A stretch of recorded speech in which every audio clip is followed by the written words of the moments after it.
Hey everybody, I'm Lisa Burwell, your host of VIE Speaks Conversations with Heart and Soul. We are in season 3 filming today, and the studio is bustling and robust. And our next guest is going to be a very interesting conversation. Jeff Zehnder, he's an amazing person who founded Zehnder Communications that has offices in NOLA, Baton Rouge, Nashville, and Rosemary Beach.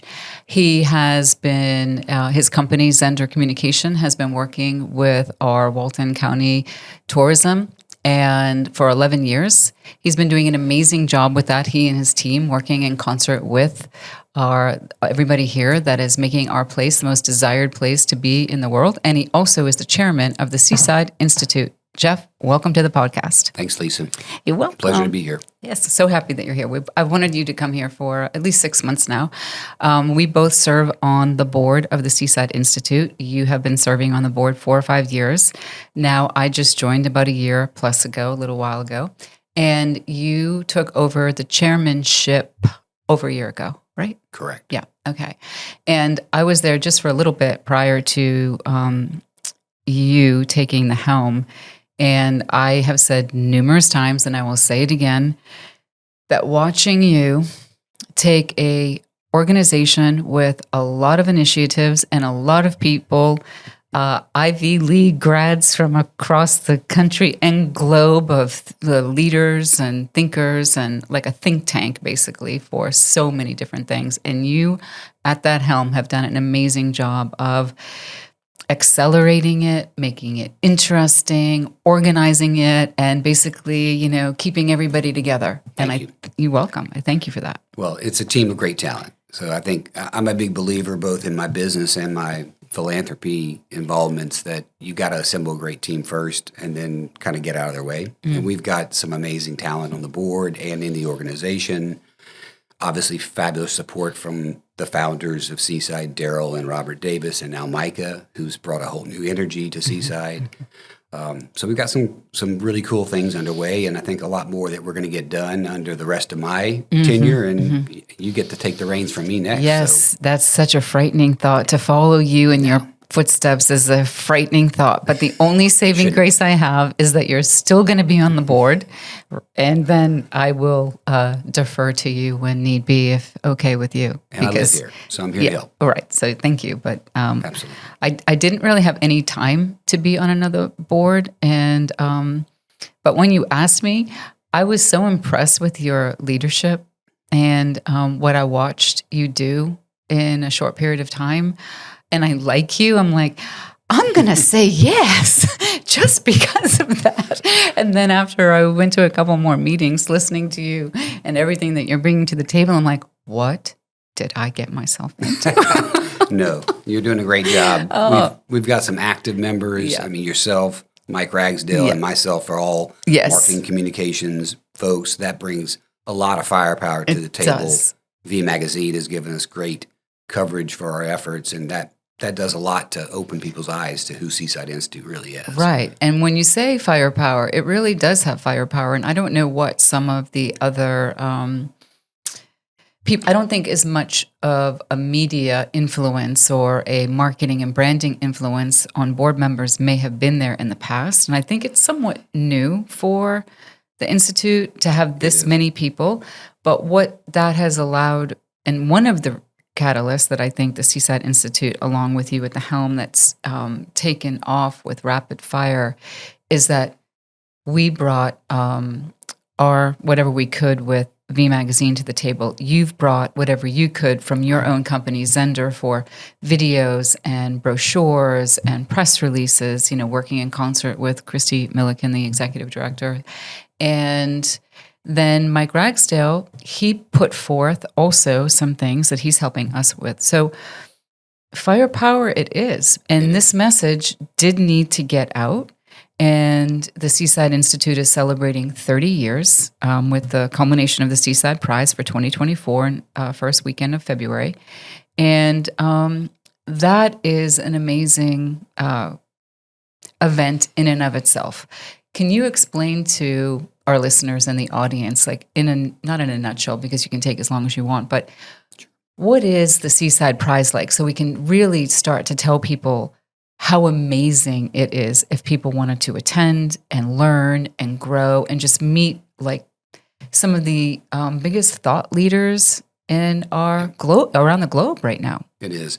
Can I go back to the board for a second? Sure. Because you mentioned something I think that's interesting is that I'm a big believer, and I know you are in your organization, of assembling a diverse team that bring a lot of different skills to the table. You have it in this studio as well. And I think that largely the board at Seaside Institute had been composed of urban planners and architects and people that were within that singular discipline, which obviously is important because of new urbanism. Right. But I think that one of the things I thought was important was that we diversify our board and bring more folks in, not just like you and me and Mike Ragsdale and his organization, but just other people who are developers who maybe have a different way of seeing things and thinking through things, because together we can accomplish much more. So we expanded the board from 13 to 20 seats, so we have more room to bring more folks involved, get them involved in our initiatives. We're doing more than ever. Yeah. Obviously, the creme de la creme is Seaside Prize. It's required. It's in our bylaws. We have to do it every year. We want to do it every year to celebrate someone who has truly made a difference in the new urbanism initiative that was founded with Seaside. This year's winners are partners in a business, Dover Cole, Victor Dover, Joseph Cole, who have done amazing things. And I think your audience that is more local will appreciate the fact that they have been very active in the redevelopment of Panama City since Hurricane Michael. So they can see the work firsthand. And I don't know Joseph as well as I know Victor from previous symposia that we've hosted, but Victor's just one of the most approachable individuals. And you can just see in the work that they do that they're passionate about making a difference. So I can't think of somebody who's more worthy of this award than Victor and Joe. It's going to be a great celebration. So as you mentioned, it's early February. It's intended to gather sort of the best and brightest minds. We let them drive some of the speakers who always tend to bring some fascinating topics to the table. Right. And then this year, actually next year, what we're working on too is the initiative where Seaside is considered the birthing place for the new urbanism movement. And as we know, but maybe others don't, Alice Beach and Rosemary Beach both have the same town planners, DPZ, Andreas Dwani and Elizabeth Seibert Platter, who also were the masterminds behind that. So it is a new urbanism. They're right in our backyard. I used to have a joke where I would say, well, if I was an architect, I would live in and around 30A because it's a 26-mile stretch of beach where 85% of the housing needs a licensed architect to basically build your home. This is nirvana for architects, right? And even like in builders and interior designers and everything that, follows from that. So this year we're going to actually have some of the events at said places here, like Rosemary Beach and Alice Beach too. So I think that's very fitting. And it was necessary. And necessary, right? It was important. I think so many people associate Seaside Institute with only being about Seaside, and it's not. I mean, what Robert, Darrell, and now Micah have done to create this living laboratory, as he speaks of it, it's always changing. People say, I've been to Seaside. You haven't been if you haven't been recently. But those influences shaped the development by St. Joe, of their developments, Watercolor, Water Sound, by Alice Beach, by Rosemary Beach, not to mention, obviously, around the globe. But it's important to bring our neighbors into the conversation because they're every much a part, every bit, as much as we are about new urbanism. Totally. That's great. So what we're hoping to, what our initiative as board members would be to bring sponsorships to the table, but also to spread the news that people, anyone, you don't have to be associated in any capacity other than if you have an interest and you want to buy a ticket to the weekend, that is open to everybody. So visit seaside.org and look at all of the different speakers that we'll be posting soon and whatnot. And I had worked for Seaside 31 years ago as their marketing director, amazing. Which is crazy, right? Full circle. Talk about full circle. I mean, that's just wild. And I had never been to a Seaside Prize before I was at the Seaside Prize. 2 years ago. Really? Yeah, I had never been. And so many people that work in Seaside Don't know about it? don't know, and they have never been. And they're like, well, how did you get to go? I go, anyone can go. So I think there was something so like rudimentary about us being able to spread the news that we want people to attend. It's not a closed club. And it's something that anybody who's interested in all of the initiatives, big and small, global and local. And that's what I think has been so fascinating when we have our board meetings, where we're talking about a lot of things here locally, but that it's also, hiring people. Like if you want to talk about your initiative that you championed with the Water Institute and everything, and that, yes, you're having it studied here, but that is something that is so globally timely, and that we're almost like we continue to be, like you said, the living laboratory for ideas that can go elsewhere. So yeah, I think part of the reason why we are beginning to get more traction locally and maybe attracting the visibility of people who've been here who've never attended an event is because we're doing more. Not that Seaside Institute hasn't always been a valuable organization. It has, but they largely did one big event a year and maybe did a symposium elsewhere in the year. We're trying to fill in the conversation all the time. And I got to give credit to our director, Christy Milliken, who's phenomenal at social media and marketing of Seaside Institute, which has helped to raise the visibility. But we've also added a lot of programming. I'm glad you mentioned the partnership with the Water Institute, something that's near and dear to me. But coastal resiliency is something that's facing everyone on the Gulf Coast, as well as people who just live along waterways. We have a problem in Louisiana right now with saltwater intrusion coming up the Mississippi River, which is about to overtake the water supply for both Orleans and Jefferson Parish. I mean, there's water problems everywhere, not to mention pollution, et cetera. So last year, we started talking about programs that we could get involved with that Seaside Institute could sort of drive the conversation. And that's what we're great at, is convening the best and the brightest to talk about problems that face all of us, right? The ability to have sustainable, livable, adaptable communities. And so the Water Institute is an amazing organization. We were involved actually in sort of the formation of it in our work through the Baton Rouge Area Foundation. And they are now the foremost leaders in North America and growing beyond that on building coastal resilience plans. And so people say, what does that mean? It's about rising sea levels. It's about storm intensification, all the things that we've seen happen even locally, but certainly our next door neighbors with Hurricane Michael. And planning for that future. How do you plan to make sure people can be safe, can get out, that the community itself is hardened and protected against the storms that are inevitable and are coming? And so we're working on this initiative now to sort of help Walton County first build its own coastal resilience plan. And then the goal is to take that on the road.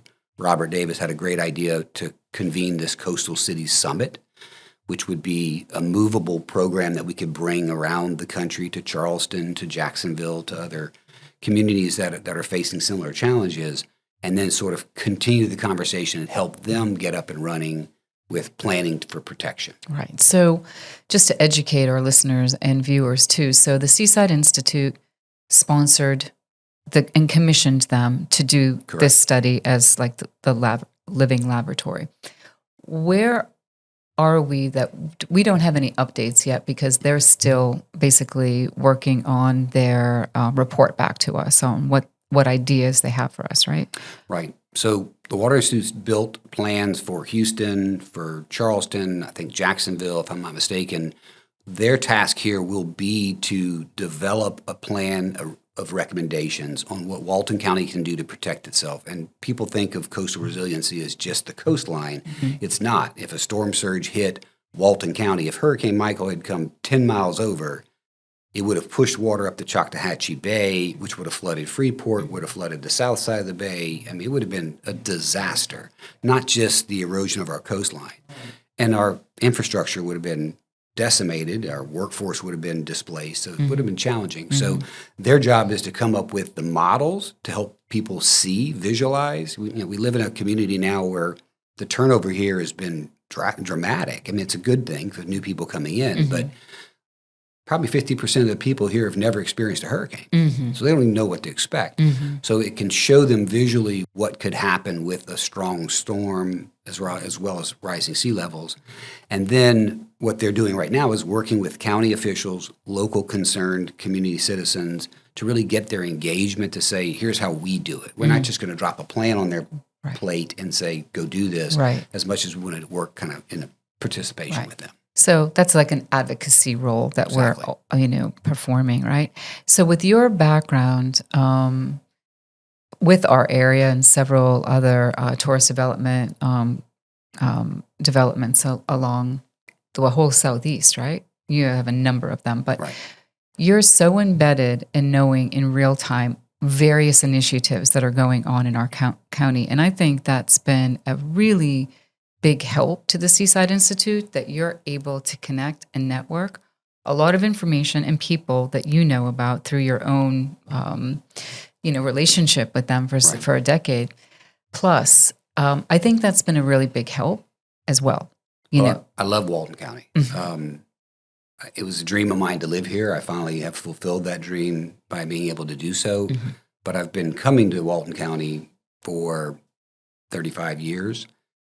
Probably since the infancy of Seaside. And like a lot of visitors, they first came here when they were small children and fell in love with it and dreamed to go back, and they visited again and again, and it's grown. So 11 plus years ago, when we had the chance to pitch the business, we had built a pretty strong reputation in the hospitality tourism segment, a lot of different facets of that, and we were fortunate enough to win it.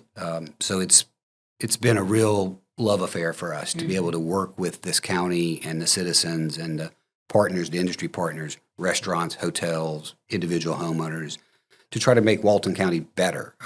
And we've always focused on really just bringing the best audience that we could possibly bring. Because I view it as, I know a lot of folks don't like to use the word quality over quantity because it gets misinterpreted what you mean, but if we can drive the ADR, which is the average daily rate of Walton County tourism, higher than our neighbors, then we don't have to rent as often.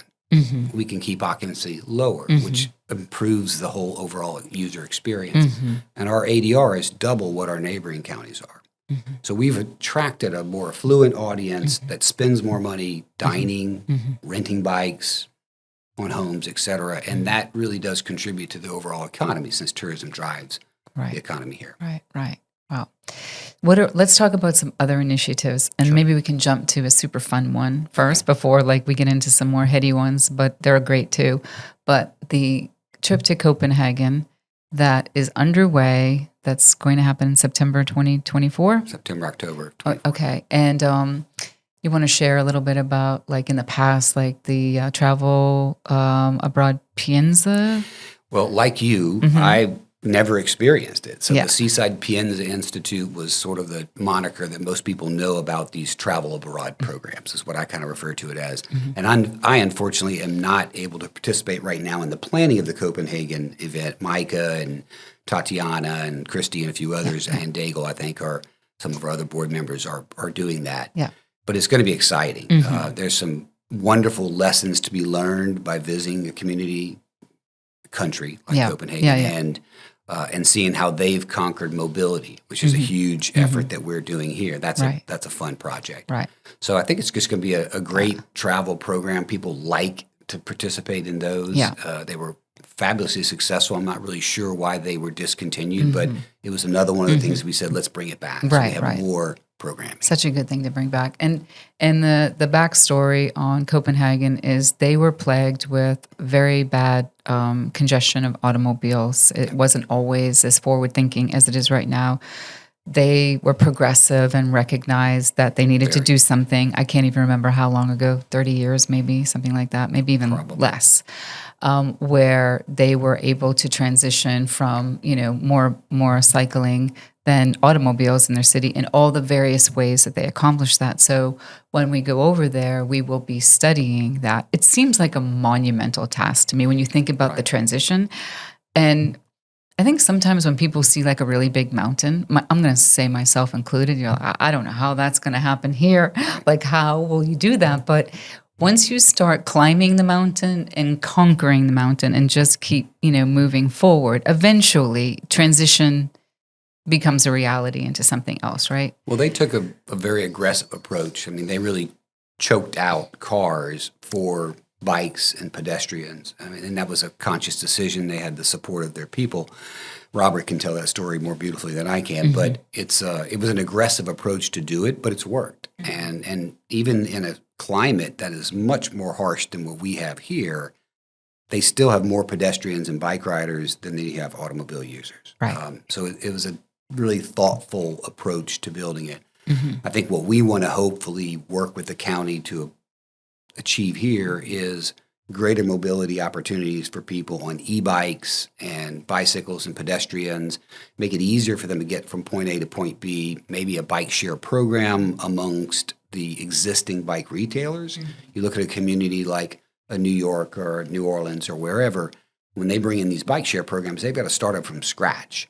We don't have to do that. We've got a wonderful network of bike retailers and renters that already exist here. And if they can form a cooperative and put together that network, then Joe Citizen could rent a bike in Seaside and ride it to Alice Beach, drop it off, dine, do what they're doing, rent another bike, go back to Seagrove or wherever they're going. So I think it could really be effective to get more cars off the road and more people outside exercising, bike riding. Right. So Seaside Institute also, again, advocated for this moving forward with the recent program that you were spearheading as well for the mobility. Yes. And if you want to talk a little bit about how you brought in Jeff Speck, his background, he was a Seaside Prize winner last year or the year before? It's been about 3 or 4 years, I think, actually, for Jeff. Okay. And Mike, too. And Mike. He was, So I attended the morning sessions, and I thought they were very collaborative and robust with a lot of people in the room knowing that there's a problem and various people trying to run point on different ideas. But if you want to explain like how the Seaside Institute performed, again, I guess an advocacy role of blending all that together. Yeah, I think with all the programs that Seaside Institute is taking on, it's really listening to the community, listening to people that we sort of trust and saying, what are the things that matter? So whether it's aging with grace or mobility or et cetera, those are things that we say, well, we can help there. We can convene and we can create dialogue and we can bring in some experts and fund their travel to do it. And I think this is a topic, biking and mobility, that was near and dear to Robert and Micah Davis, but it's also near and dear to a lot of local individuals. Brian Kellenberger with Walton County Tourism oversees the beach operations, but they're in charge of all the bike paths. And Brian's passionate about improving the bike paths, but it's not an easy feat. When you start thinking about all the interconnectivity between a bike path and a roadway and utilities and water, all the things that have to be sort of orchestrated together to make something like that happen. So it started with a conversation and really us getting together, that group that I mentioned, and Reynolds Henderson, who's on our board as well, and sort of saying, what do we want to achieve? And where are we now? And how can we, Seaside Institute, help? So it wasn't Jeff's doing. It was really just me trying to corral. I was going to say herd cats, but it's not cats because these are, corral is much better. And everyone was passionate. We just had to sort of map out a plan. So once we did that, it became a dialogue of, okay, so how can we best help this move forward? Because we don't need yet another plan. What we really just need is to build some consensus and some support in the community and get the locals to stand up and say, we want to see this happen.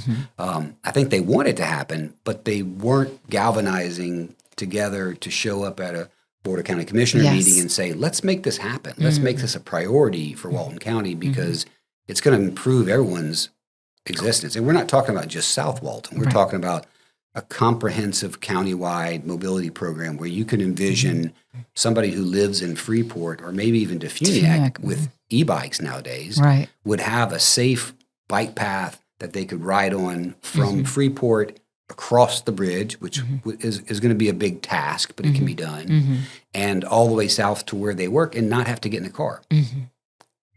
And then complement that with something that Brian Kellenberger has done so well, which is the tram program. So he implemented the tram program in Grayton Beach. I think it's now 2 years. And it's been remarkably successful. If you go into Grayton Beach nowadays, all the restaurants have expanded with outdoor seating. Yeah. You can now sort of make that circle and not even get stopped because it's not jam-packed with people trying to find parking spaces. They park at 283 and 38. They take the tram.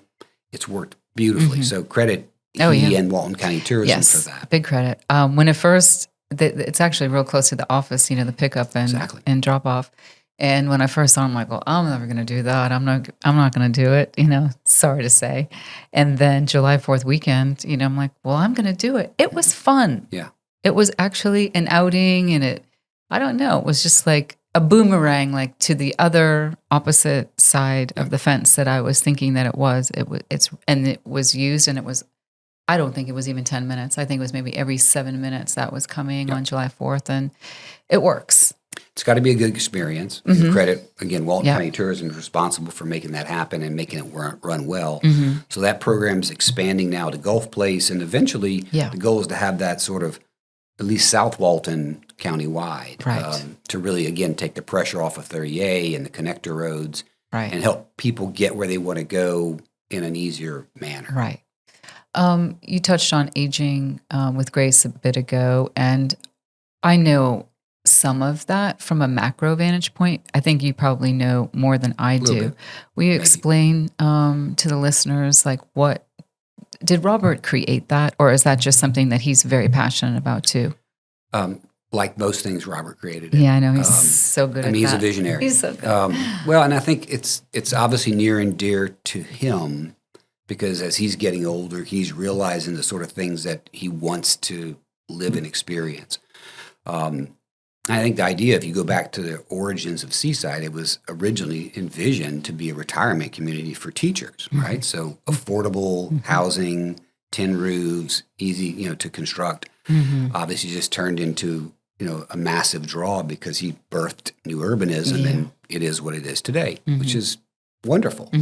But I think he also always envisioned a place where people could sort of age gracefully and not be forced out of their home. And so how do you accomplish that? And it gets real complicated. So I think his vision, if I can articulate it, which I'm not sure I can as well as he can, is twofold. So one is creating an environment where people can stay in their homes and have the support they need, whether it's shopping or mobility or construction, work at their house to make it easier to get in and out, is one facet of it. So that requires a number of different services as well as healthcare.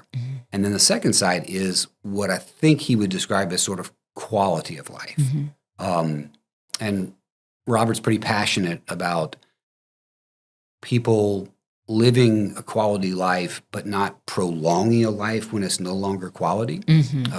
So why spend hundreds of thousands of dollars in that last 2 weeks of your life when you know what the outcome's going to be? And then you're putting a tremendous pressure maybe on your heirs. So I think it's a conversation about sort of planning. Maybe it's your living will and your healthcare initiative of how you want to celebrate the end of your life in a respectful way. Yeah, I think it's like him, like he is the visionary that he is, always thinking about so many different things. And now, as you said, because he's of a certain age, nearing 80 this November, and we had just had someone on the podcast prior to you that I think you met on your way out who's also 80 years old. And she was fascinating. She is fascinating. Yeah, she really is. Vicky Teal, the fashion designer. So what's amazing, several things about that, but one, that he's a race car driver. Okay, so, I mean, you talk about living life, like really living it with gusto. And, just like when your brain can keep thinking, that's living life with gusto. When you stop, I think a lot of people stop thinking like, oh, I don't work anymore and I'm retired, so I don't have to think or whatever. I mean, just think it's so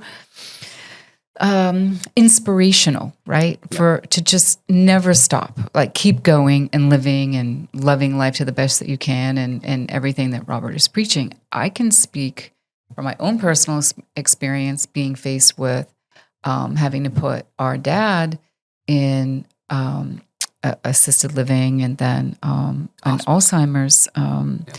And it was one of the worst experiences of my entire life. And I had no idea. None of us. I'm the oldest of 6, and we didn't know. Like, you're not. No one teaches you exactly like how to go through some different phases of your life. True. I didn't know that, and I'm just going to speak from my own personal experience, that they were not the place for my dad to be. And that was nothing that I would ever want to have happen in my life, nor would I ever like have it happen to somebody else again too. So he is more than onto something, that there is something wrong about the way we're doing it right now. And it's, I think it's a little bit of the American ethos of sensibility where, just like, we have to work. We have, we all like, I think we all buy a narrative that might not exactly be the right narrative that's being sold to us, that it's fine to put your parents in a nursing home. And this is what it's like. But after you go through it, in my own opinion, it's not. Right. It's really not. I have to ask you a question. Doesn't it amaze you, since you worked with Robert and Daryl 30 plus years ago, right, at the birth of Seaside, he seems to have just as much energy today. He might have more. Did no, then. He might have more. It's true. I get emails from him. I'm just like, how does he keep this pace up? I don't know. And I thought I had a lot of energy. Yeah, and I thought I had a lot of energy. Right. But yeah, I mean, he's always been a thinker. And no matter what, I always loved Seaside or being around Robert and Daryl, even if like the job was hard. And the job was hard sometimes, because you were dealing with like 40 different bosses at once. That's impossible. But anyway, that was another story. But just the sitting in a room and like having your brain like really get a good workout, right? Like how many things in our society right now can that happen for you? You know, because like we're in like this 2-3 second time frame where we can't like concentrate on anything past 3 seconds. With social marketing, instant gratification, And then you sit in those meetings and, you have to shut your phone off because it's rude to be in a meeting and not doing it. And then after like all these ideas are discussed, I'm like, God. And so while I leave, it's a joke that I have, like I like working out. But then I'm like, I just love my brain getting a workout, because your brain does need to work out and needs to think of different things that you don't even know it needs to think of, That is the most fun that I have with that, is thinking. Yeah. And it's great. He's passionate. Daryl is too. I mean, we talk about Robert, but they're definitely a partnership. Oh, yeah. And they keep us all on our toes. They do. So mine is jogging, is running after all the meetings and stuff. Yeah. To kind of do you do that, process that? Yeah. Well, you process the data pretty great, I'll tell you. Just to try to get it all organized. Yeah. So there's a lot to get it organized for sure. Oh, yeah. Well, anything else that we might have left out about the Seaside Institute? I think those were the keystone points for this year, right? Yeah, I think the only other programming element that we're working on is loosely we're calling it cocktails and conversation or coffee and conversation, but to be able to convene folks on a very casual basis monthly. Yeah. So there's just more perpetuating the message. And then the Black Bear gallery that's in Black Bear Project. Bear Project. Paper Bear. Paper Bear. Sorry. Yeah. Sorry. Black Bear. Coffee shop. Bears. No, they are black, but it's the Paper Bear Project with Eric's Salas and Sean Couch. I love seeing Eric's art there and just like learning and knowing more about what he's doing. And I think that was one of Christy's initiatives too, with her, so heavily embedded in the community about, again, showcasing all the good things that are going on. And that's another thought organization where you're stopped in your tracks and you have to think about like what is happening to the black bears with overpopulation and our ecosystem and like so many other things that are going on. So I think it's such an amazing group. So if anyone wants to join, you're welcome to, and then sponsor Seaside Prize, you're very welcome to. And I'll give a shout out to one of our clients, EF San Juan. Please. Custom millwork company out of Youngstown, Florida, a family-run 4-generation business that I just am in love with the family and the work that they do. And they did a lot of work in Seaside with their custom millwork in the chapel, the Seaside Chapel as well, and so many other things as they've grown. But Edward, the owner, Edward San Juan, it's near and dear to his heart. I didn't know this until he was on a podcast last year. And he said at the time that he started doing work in Seaside, their business was going through a really rough time and they didn't know exactly how they were going to make it. And then they met and came upon Seaside and started doing work there. And that is how it turned their business around. And it was really important for them to have met the town of Seaside and vice versa. Phenomenal. Right. It's I know that some of our board members, like Scott Merrill, who's an architect, is fabulously talented. Yes. And has been so good to Seaside Institute, raves about VF San Juan and the chapel because he designed the chapel. Right. Yeah. And they worked together on that. So, and I'm excited that he's going to be there this year too. Well, Jeff, I thank you for coming on the podcast. I thank you for being the chairperson of the Seaside Institute. And if you want to keep doing it, have at it. No, I think you're ready. Okay. I don't think so. You want to take it on early? No, I do not. But Thanks you. for having me, though. I appreciate it. You're welcome. All right, everybody. I hope you enjoyed our conversation with Jeff Zehnder. Lots of really good information and lots of thinking, and get your brain thinking, and come on and join the Seaside Institute on some way, because you will not be disappointed. Have a great day, everybody. Bye.